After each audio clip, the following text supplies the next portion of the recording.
പ്രിയമുള്ളവരെ, നമ്മൾ ശ്വസിക്കുന്ന കാര്യം പോലും നമ്മൾ പലപ്പോഴും ആലോചിക്കാറ് പോലുമില്ല.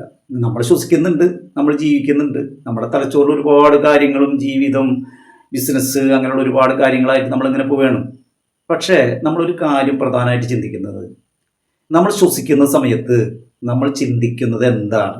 നമ്മുടെ ഇമോഷൻസ് എന്താണ്? ദേഷ്യമാണോ, വൈരാഗ്യമാണോ, അസൂയയാണോ, അഹങ്കാരമാണോ, എന്താണോ നമ്മുടെ മനസ്സിൽ നെഗറ്റീവായിട്ടുള്ളത്?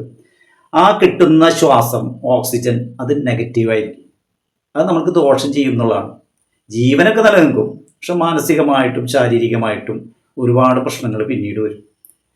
അതുകൊണ്ട് ഈ ബ്രീത്ത് എക്സസൈസ് നമ്മൾക്ക് ഒരു ശീലമാക്കാം. ഇത് വേൾഡിലൊക്കെ ചെയ്യുന്നതാണ്, നമ്മുടെ രാജ്യത്തും ചെയ്യുന്നുണ്ട് ഈ ബ്രീത്ത് എക്സസൈസ്. ഇത് കൃത്യമായിട്ട് ചെയ്യുക. ഇത് ചെയ്യുന്നതിന് മുമ്പ് ഒരു കാര്യം കൂടി പറയാം. സത്യത്തിൽ നമ്മൾ ആരാണ്? നമ്മുടെ ചിന്തകളാണ് നമ്മൾ ഏത് കുടുംബത്തിൽ ജനിച്ചു, ഏത് തറവാട്ടിൽ ജനിച്ചു, ഏത് മതത്തിൽ ജനിച്ചു എന്നുള്ളതൊന്നും ഒരു വിഷയമല്ല. നമ്മളുടെ ചിന്തകളും നമ്മുടെ പ്രവൃത്തിയുമാണ് നമ്മൾ. അതുകൊണ്ടാണ് അഹങ്കാരവും അഹംഭാവിയും അല്ലെങ്കിൽ അറിവാളിയും ഒക്കെ ആയിട്ട് നമ്മൾക്ക് സ്വയം തോന്നുന്നത്. സത്യത്തിൽ നമ്മുടെ ശ്വാസം നിലച്ചാൽ മണ്ണിലരിയുന്ന, അല്ലെങ്കിൽ ശ്വാസം നിലച്ചാൽ ചിതയിലെരിയുന്ന വെറും ഒരു ശരീരം മാത്രം.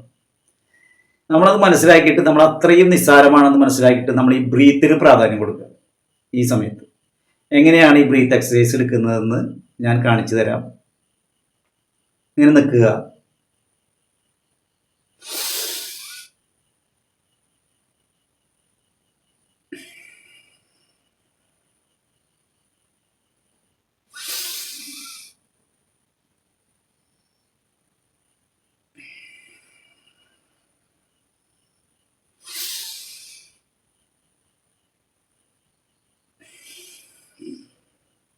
ഇങ്ങനെ മൂക്കിലൂടെ മാത്രം ശ്വാസം വലിക്കുകയും കുറച്ച് നേരം ഹോൾഡ് ചെയ്യുകയും പിന്നെ മൂക്കിലൂടെ മാത്രം ശ്വാസം വിടുകയും ചെയ്യുന്ന അതിൻ്റെ റിസൾട്ട് നമ്മൾക്ക് അനുഭവിക്കാം.